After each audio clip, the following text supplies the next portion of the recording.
At 12:45 in the afternoon, a young woman's voice drifted across the miles between Holdrege and her mother's home in Trenton.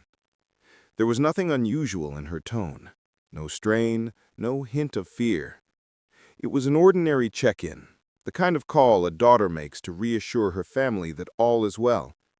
But that small moment, so deceptively normal, would be the last time anyone heard from 22-year-old Cari Sramek. By nightfall, she was gone. She had left home in a white Ford Explorer, its Iowa plates catching the sun, a black rim marking one wheel like an omen no one yet recognized. She set out across the endless Nebraska highways with a man she barely knew, a man whose past was threaded with violence, theft, and control. The distance ahead stretched 300 miles toward Omaha. The distance behind was a mother's final phone call. Somewhere in between, Cari vanished. What followed were stories that changed like shifting shadows, two versions told by the only person who claims to know what happened, both impossible to prove, both riddled with doubt. And through it all, silence from the one voice that mattered most. She stepped into that vehicle as a daughter, a friend, a young woman chasing her future. Hours later, she seemed to dissolve into thin air. What happened on that drive? Who was the man behind the wheel? And why, when the night closed in, did no one call for help? This is the story of a journey that never ended, a trust that may have been misplaced, and a mystery that still holds a community in its grip. And it begins on the quiet streets of Trenton, Nebraska.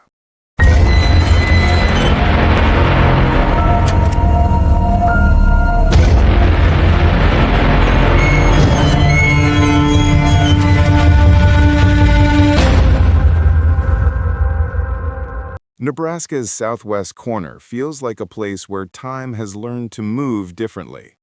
Trenton, with its quiet streets and weathered houses, sits tucked into the vastness of the plains. It is the kind of town where neighbors wave as they pass, where a single unfamiliar car is noticed, where silence at night is broken only by the hum of crickets or the distant whistle of a freight train. On the surface, it is safe, even ordinary, yet that same isolation can swallow someone whole. Step beyond the edge of town, and the landscape stretches endlessly. Highways run straight for miles, slicing through flat fields of corn and sorghum. The land so open it can feel like the sky is pressing down on you. Between these stretches are pockets of life, a gas station glowing under buzzing fluorescent lights, a roadside diner with a handful of trucks outside, the flash of a neon sign promising luck at a distant casino. Then, nothing again, just blacktop and the whisper of wind across prairie grass. From Trenton to Omaha is nearly 300 miles. The road rolls through Holdrege, past rivers, small towns, and lonely crossroads where a single vehicle becomes its own world. Out there, a car isn't just transportation. It is a stage, a trap, or a refuge, depending on who sits behind the wheel. On such roads, a person can disappear without a sound, leaving no trace but the memory of passing headlights. In communities like these, trust runs deep, but secrets run deeper.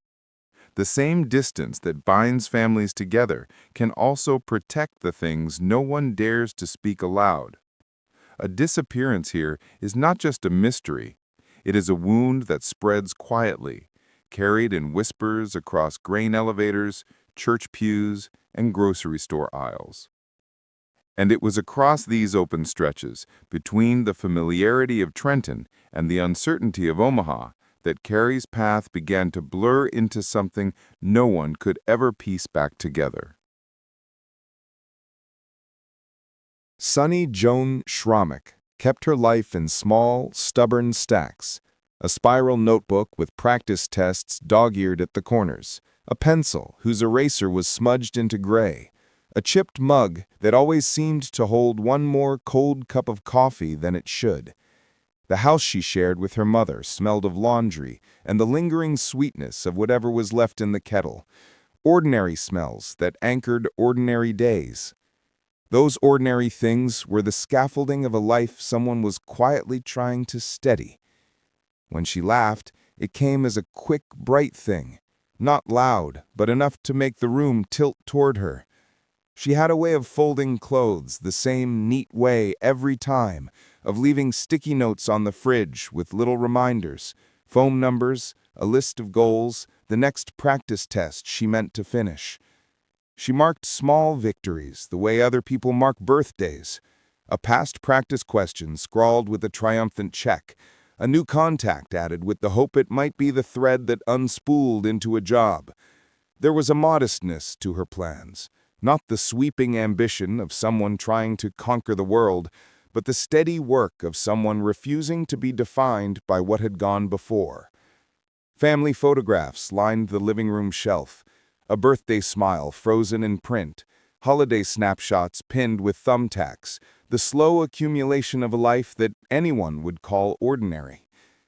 Beside those pictures, her GED workbook sat like a promise, a book not of endings, but of beginnings she had chosen for herself. She read its questions late into the night under a lamp, the room small and private, her silhouette bent over pages that whispered of futures she was mapping in pencil. Sometimes she hummed without knowing it, a melody that drifted through the house and settled against the curtains. Those melodies, those small rituals, were how she kept the weight of everything else from pulling her under. Her relationships were not headlines. They were the steady, quiet textures of community. There was the mother who spoke with a clipped worry and smoothed the bedsheets while thinking about job applications and phone calls. There were neighbors who noticed when the porch light stayed on late, who waved from across the street as if to keep time's regularity unbroken. A marriage had ended in recent months, a private, painful seam that she stitched outward with determination. It did not define her, but it had reshaped the horizon she was walking toward. Hope lived for her in practical things, a list of phone numbers she carried folded in her wallet, the soft, dog-eared edges of a workbook she had started to fill with answers, the careful way she kept her keys on a hook by the door so she would not be late for the next step. There was a tenderness in the way she tended small responsibilities, a daughter who called on ordinary days, who sat at a kitchen table and made plans, who trusted that measured effort could, over time, become something steadier. And yet, with all the small certainties she cultivated, there was a fragile texture to her days. The future she arranged in pencil could be smudged by a single hand. The quiet in which she lived made each absence larger. A missed call echoed more loudly in a house, the way wind sounds louder in a field. The ordinary rituals that once comforted became the things people later pointed to, trying to stitch a narrative from the fragments. The worn workbook, the cold cup, the note folded into a pocket. Each object weighed with the knowledge of what it had meant to the person who owned it. Remembering her is not about grand gestures. It is about the tiny, precise details that make a life recognizable. The way she would pause over a sentence she couldn't answer, the sigh that followed a hard problem solved, the half-smile when a neighbor stopped to share a joke. It is in the hush of that small kitchen and the slow accumulation of everyday choices. Those are the moments that dilled a person, and those are the moments that were left behind. On a morning no one would yet understand as different, she gathered her things and stepped toward the road. On the morning of April 20th, 2019, the day unfolded without any hint that it would mark the dividing line between the known and the unknown. Cari stepped into a white 2004 Ford Explorer.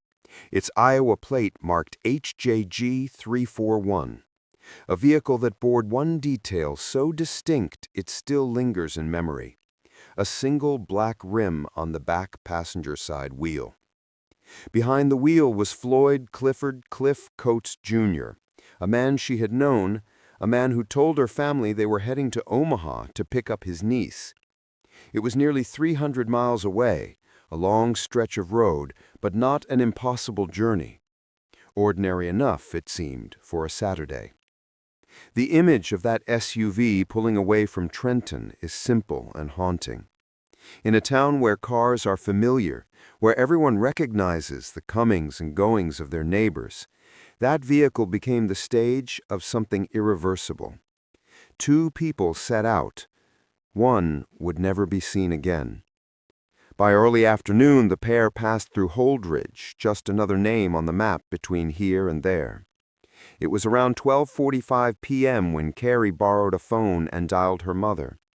The call carried no alarms. Her voice was steady, unhurried, as though the day's plans were intact and the road ahead nothing more than a long drive. She did not say she was afraid. She did not suggest she wanted to come home.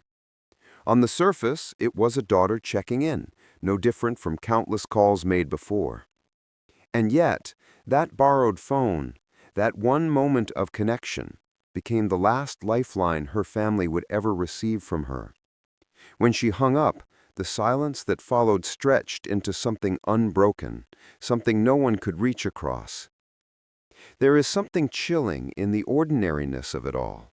A young woman sits in the passenger seat of an SUV, the plains of Nebraska giving way to endless highway.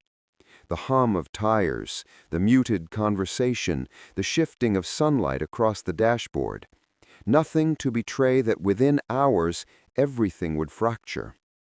How many times do we brush past someone at a gas station, watch a car drift by, never realizing we are witnessing the final moments of a life as it was? What happened after that call remains hidden in the miles that swallowed them.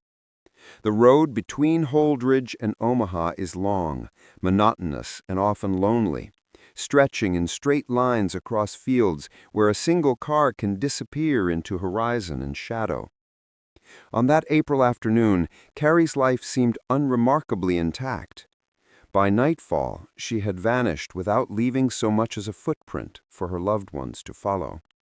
It was in that silence, in the gap after her final call, that unease began to grow, unease that would soon deepen into something far darker. By nightfall on April 20th, the story of Cari's journey fractured into shadows, and those shadows were shaped entirely by the words of one man, words that shifted with time, twisting into two versions that could never quite be reconciled. In his first telling, Coates said the SUV rolled into Carter Lake, Iowa, the lights of the Prairie Flower Casino casting a glow against the dark. He claimed he stepped inside, while Cari remained outside in the Explorer, unable to follow because she was underage. Hours of his account condensed into one line. When he returned, she was gone. No sound, no sign of struggle, no witness who remembered her standing in the lot. Just a vanished young woman, an empty passenger seat, and a man who said he searched but found nothing. But later, the story bent in another direction. This time it wasn't the casino at all.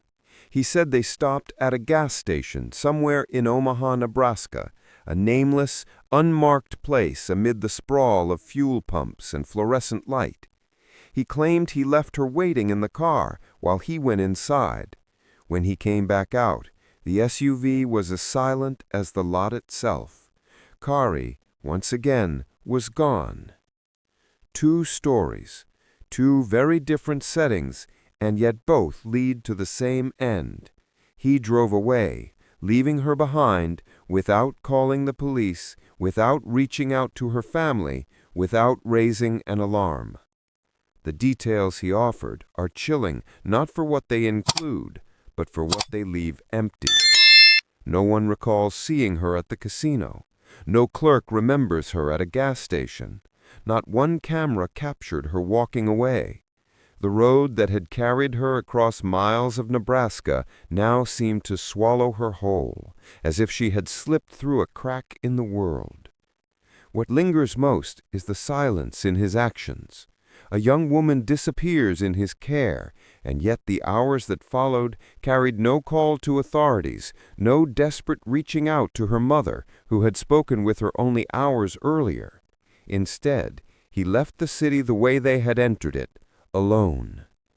Was it carelessness, indifference, or something far darker? To her family, there is no doubt. They believe foul play, because how else could someone simply vanish without leaving a trace? How else could two stories emerge from one night, each designed to explain away the same hollow absence? In the end, Cari's last known moment rests not on her own words, but on his, shifting, contradictory, and deeply incomplete. And from that night forward, the questions only deepened. The silence would not last, because soon others began to look for answers. The search for answers in Cari's disappearance did not begin with whispers or rumors. It began with suspicion, sharpened by the knowledge of the man she left town with. Floyd Clifford "Cliff" Coates was no ordinary traveling companion.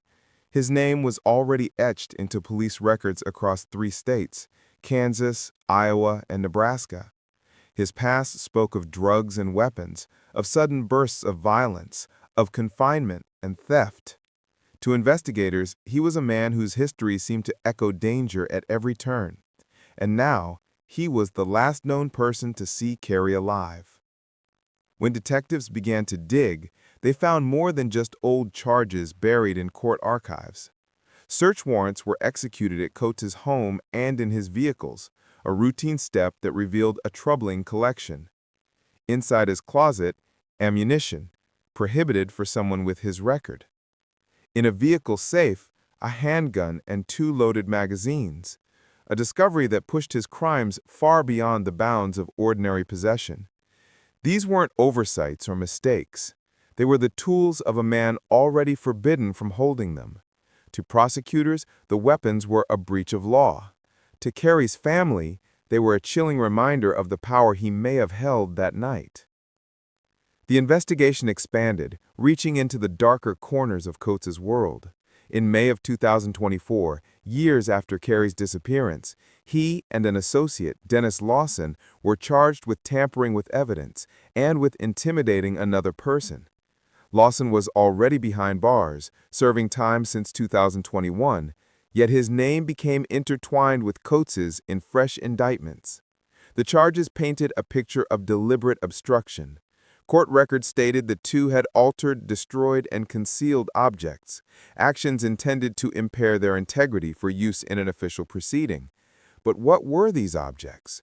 And did they link directly to Cari? The documents did not say. At the same time, Coates faced federal charges that sketched the portrait of a man entangled in a life of trafficking and firearms, conspiracy to distribute controlled substances, possession of a firearm in furtherance of drug crimes, ammunition in the hands of a felon. By the time the indictments were unsealed, prosecutors labeled him an armed career criminal, a designation reserved for the most hardened repeat offenders. And yet, for all the charges, for all the seized ammunition, the witness intimidation, the accusations of destroyed evidence, there was still no body, no forensic link, no arrest for homicide. Cari's disappearance remained suspended in uncertainty. To the outside world, it seemed as though every new detail about Coates widened the shadow around him, yet none of it pierced through to the truth her family so desperately needed. The case file thickened with court transcripts and indictments, but the heart of the mystery, what happened to Cari that night, remained untouched. And in Trenton, her family was left to watch from a distance as the legal battles piled up against the man they believed knew more than he ever admitted. The investigation was far from silent, but it carried no closure. Instead, it left behind a trail of unanswered questions that the community could not shake. And beyond the cold weight of the legal system, the family's grief began to spill into the streets. In the weeks and months after Cari disappeared, the silence inside her mother's home became unbearable. The house where laughter once drifted from the kitchen table, where the clatter of books and papers spoke of a young woman rebuilding her life, now felt hollow, every corner echoing with her absence. The last call her mother received replayed in her mind endlessly. Words frozen in time, carrying no answers, only questions. What happened after that moment? Where did her daughter go? Why did the line to her future suddenly go dark? In Trenton, a town where neighbors usually know each other's stories, the uncertainty settled like a shadow over every street. People who once felt safe leaving their doors unlocked began glancing over their shoulders, speaking in lowered voices, wondering who might hold the truth. A missing person in a city is one thing. In a small town, it becomes a wound the whole community carries. Cari's photo appeared on flyers taped to shop windows and tacked onto bulletin boards, her smile fading slowly as the paper curled in the weather. Some kept the flyers long after they'd grown worn, unwilling to take them down because it felt too much like giving up. For her family, each day stretched into a quiet battle against despair. Her mother, holding on to hope, lived in a kind of suspended grief, too much pain to move forward, too much love to let go. Holidays were marked not by celebration, but by the empty chair at the table. Birthdays passed with candles unlit, and each new year began with the same prayer for answers. Friends who once shared late-night conversations and small-town dreams with Cari found themselves speaking about her in past tense, their voices faltering, as if the very act of acknowledging her absence might seal her fate. The ripple extended beyond those who knew her best. Parents in town held their children closer. Teachers at the local school looked at their students with new caution. Even strangers who had never crossed paths with Cari felt the weight of what had happened. Because when someone vanishes without a trace, it reminds everyone of how fragile the thread of everyday life truly is. Through vigils, quiet gatherings, and whispered prayers, the community showed its solidarity, yet beneath the surface lay frustration and fear. People longed for answers, for closure, for someone to speak the truth. But as time went on, the silence from official investigations deepened the ache.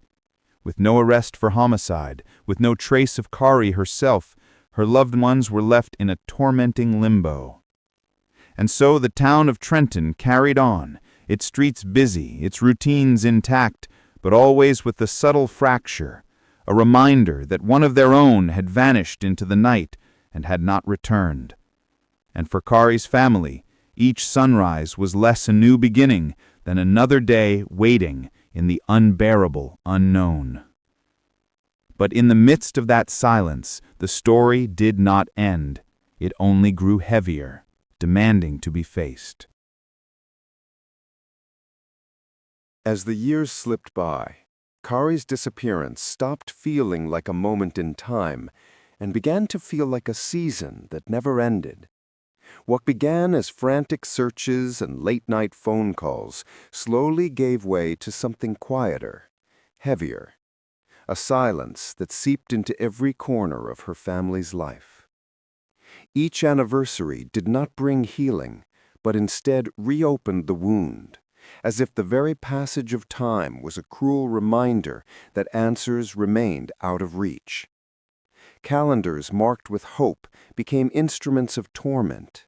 Pages turned, seasons shifted, yet nothing changed in the case.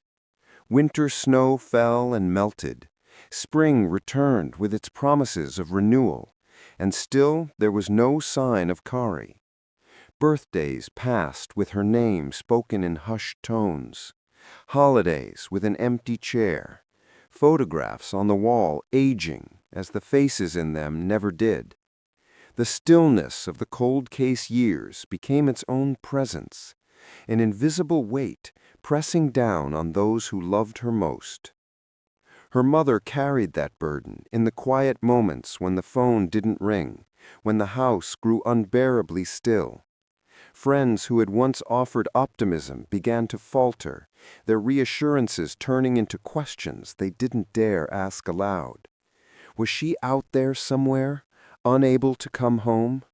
Or was the truth far darker, hidden beneath layers of silence and secrecy? The not knowing was its own form of cruelty, one that gnawed away at hope with every passing day. In town, Cari's name lingered like an unfinished sentence. At the grocery store, in the post office, in church pews, her absence remained the unspoken shadow. People whispered, speculated, and sometimes avoided the subject altogether, but the mystery never left the air. It became part of Trenton's identity, an unsolved story that lived alongside its people, a constant reminder that safety and certainty could vanish without warning. For her family, the cold case years brought waves of persistence and despair. They pushed for answers, refusing to let her memory fade into the background. But with every official report that yielded nothing, their faith in resolution was tested. Anger sometimes replaced sorrow. Frustration built against the walls of silence. And yet through it all, they clung to Cari's memory, not as a victim of an unsolved crime, but as a daughter, a sister, a young woman whose life had been interrupted. Time did not heal in this story. It hardened, it haunted, it stretched grief into something endless. And with each year that passed, the line between hope and heartbreak grew thinner, until even the act of remembering carried both weight and pain. For decades, Cari's disappearance seemed frozen in place, a story written in half-finished sentences. But time has a way of unearthing things, and after years of silence, the case began to stir again, not with the clarity her family had longed for, but with a new wave of unsettling revelations.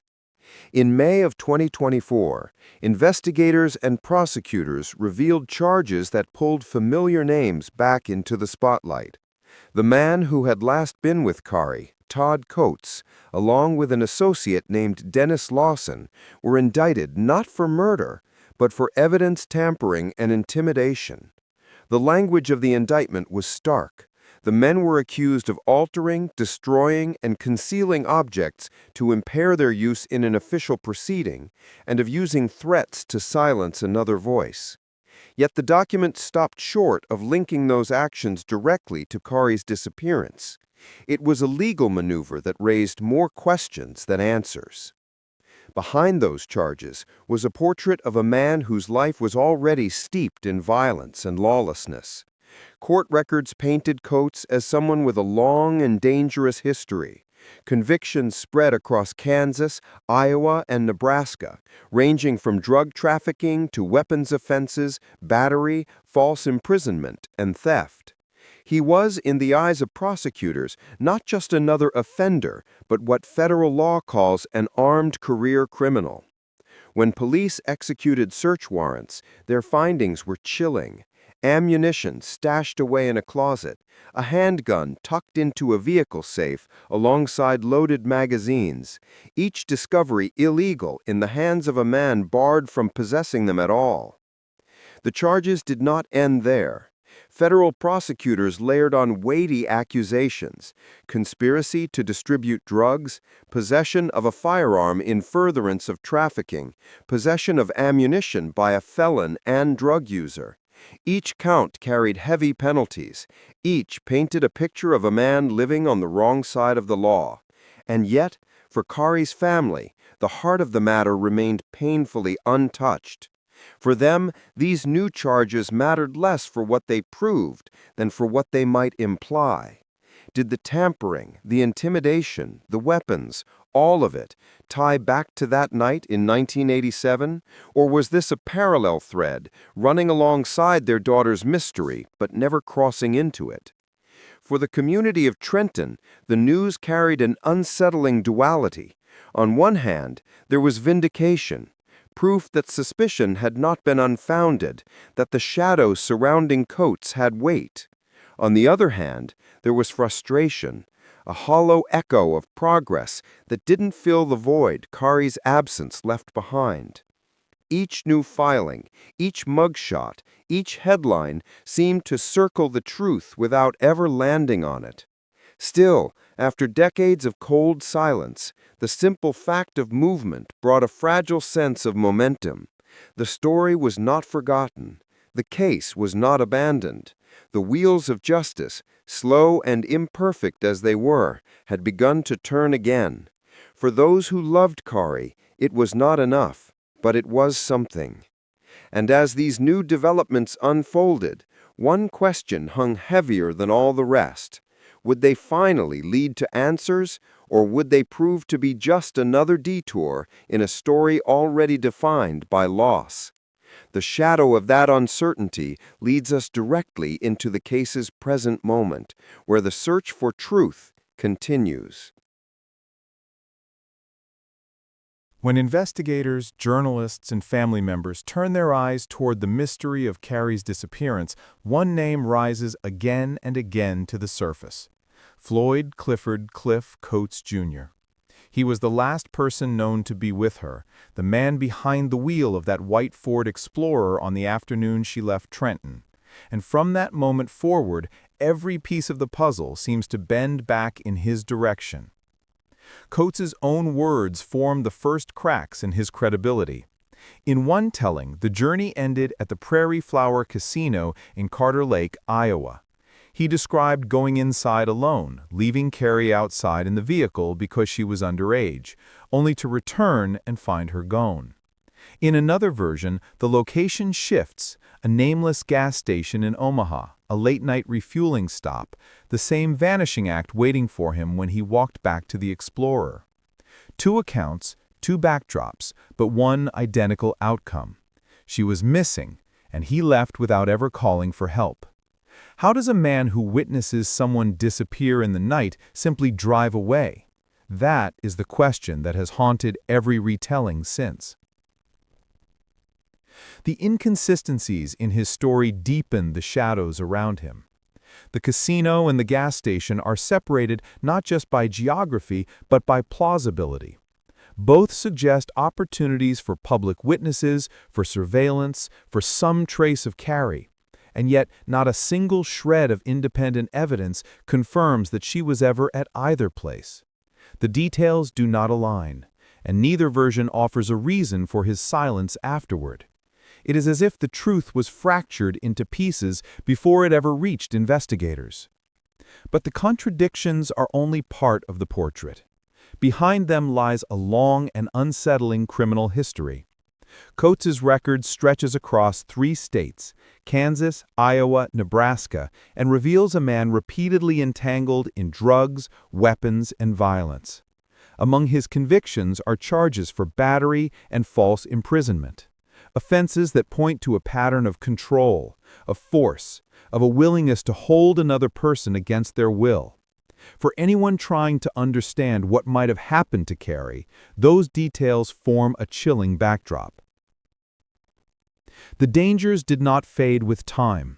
In recent years, searches of Coates's property uncovered ammunition hidden away, and a handgun with loaded magazines secured in a vehicle safe.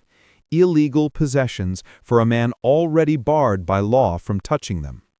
Federal indictments would later describe him as an armed career criminal, a man entrenched in drug trafficking, weapons violations, and intimidation. And when paired with the fact that he now faces charges for tampering with evidence and threatening another person alongside Dennis Lawson, the circle seems to tighten. Why destroy or conceal evidence unless it threatened to reveal something damning? Why silence others unless their words carried weight? Lawson himself is an enigma. Already incarcerated since 2021, now linked to Coates in charges of tampering and intimidation. His role in Cari's story is murkier, his presence less direct. Yet his name appearing in the same indictment underscores the possibility of a wider web, a partnership in concealment that has yet to be fully illuminated. For Cari's family, these patterns do not prove guilt, but they do deepen suspicion. The last man to see her alive has changed his story. His past demonstrates a capacity for violence and control. His present is marked by efforts to obstruct and destroy. Layer by layer, it builds not a conclusion but a disturbing portrait, one that leaves viewers to ask themselves how many coincidences can exist before coincidence becomes impossible to believe.